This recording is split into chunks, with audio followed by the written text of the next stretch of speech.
Back when we first started to treat patients, there were probably an estimated 25 million Americans that suffered from neuropathy.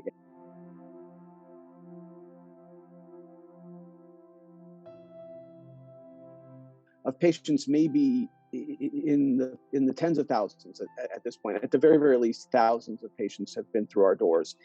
And when it was our grandmother or our grandparents' time, if they had symptoms of numbness or tingling or balance issues in their extremities, or they had sharp electric shock pains, they were always associated with the disease of diabetes.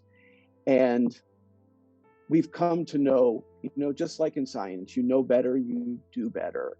So at this point, there is probably an estimated 55 million Americans who suffer from peripheral neuropathy. 70% of those who have diabetes will develop a form of peripheral neuropathy. And just to explain what peripheral neuropathy is, it's numbness, tingling, loss of sensation, loss of balance, stabbing, electric sharp pain, pins and needles in usually their lower extremities, their feet, their toes, their ankles, or their fingers and their wrists. So the periphery, as defined, would be the outside, the outer edges, and that's why it's called peripheral neuropathy. The word neuropathy, is a broad term for a problem or an issue with the nerves. So, but what we've now come to realize is that because there's now well over 50 million Americans that suffer from it, there's also a ton more reasons why they get it. So yes, diabetics still make up a percentage of our patient base. And even if they have the diabetes under control, like most would try to, sometimes the progressive nature or the worsening nature of their neuropathy just doesn't stop, even if they control their diabetes. But we also see a large number of patients that have peripheral neuropathy because of chemotherapy, if they were treated for cancer. And many are told that it would go away when their chemotherapy treatment stopped, and it didn't. And it's not that they were lied to or that they weren't given accurate information, but at a certain point of damage, even if you know why you got your peripheral neuropathy, it's going to continue even if you suspend or you fix the reason why it may have come in the first place. But we also now recently have learned that patients that were in Vietnam and exposed to Agent Orange, which is a chemical toxin, there are certain statin drugs that people take for cholesterol that cause neuropathy. Alcoholism can cause neuropathy. Excess smoking can cause neuropathy. And an overriding number of patients don't fit into any of those boxes.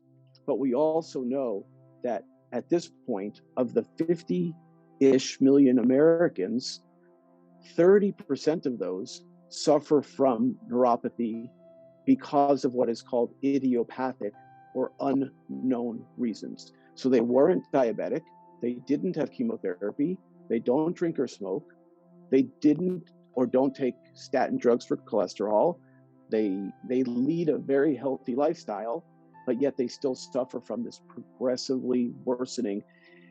And truth be told, it is not life-shortening. Peripheral neuropathy, though, is life-ruining. And it really, really does rob you of your quality of life, from your ability to walk with confidence, to drive a car with the resistance of the gas and the brake under your foot, allowing you to do that confidently. And a lot of people lose sleep. They are at risk of falling, at risk of fracturing.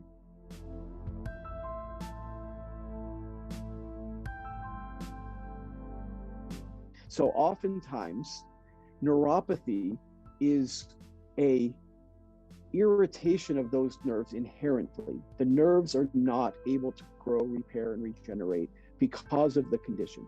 If on top of that you add stressors, whether it be emotional stress or physical stress throughout the day, it's going to irritate these nerves even more. And the way that nerves speak to the body when they're irritated is they just start firing, and they fire things like pins and needles, sharp stabbing, electric shock type pains.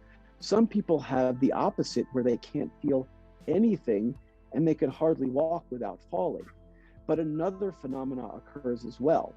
When we are sleeping or attempting to go to sleep, we are not only dealing with the rigors of what irritated us during the day, but now we have nothing but ourselves, our devices, and our thoughts. So the external stimuli is largely gone. So you're dealing with the irritation and the culmination of that at night. Some patients are irritated by the blanket itself on their feet, or their feet or hands on their pillow or on their sheets or their mattresses, and they don't have really any stimulus to preoccupy, like conversation with someone else or deadlines at work. And all they have is dark, their feet, their hands, and their thoughts. And so many people almost exclusively report the inability to either fall asleep or stay asleep. And any time that you are suffering from lack of quantity or lack of quality of sleep, there isn't any organ or system in your body that could work up to its full potential.